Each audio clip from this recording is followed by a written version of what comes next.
அமைதி முருகா, எனது புலமையையும் திறமையையும் கண்டு யாம் பெரிதும் மகிழ்கின்றோம். சற்றுமுன் எமது புலவரை கேட்ட 2 கேள்விகளில் ஒன்றேனும் அவர் அல்ல என்று மறுத்தார்கள்.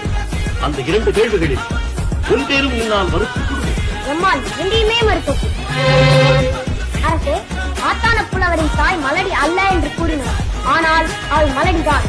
எவ்வாறெனில் வாழையானது ஒரு குலை ஈனுவது போல் புலவரின் தாயும் இவர் ஒருவரை மட்டுமே பெற்றதனால் ஒரு பிள்ளை அல்ல, ஒரு மரம் தோப்பல்ல.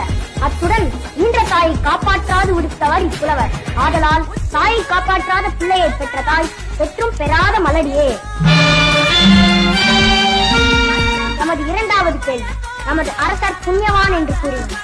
ஆனால் அவர் புண்ணியவான் அல்ல. அது எவ்வாறெனில் ராஜா ராஷ்டிரகிருதம் பாபம் என்ற நீதி வாக்கியப்படி நாட்டில் உள்ளோர் செய்த பாவம் அரசனையே அடையும். ஆதலால் அரசன் புண்ணியவான் அல்ல.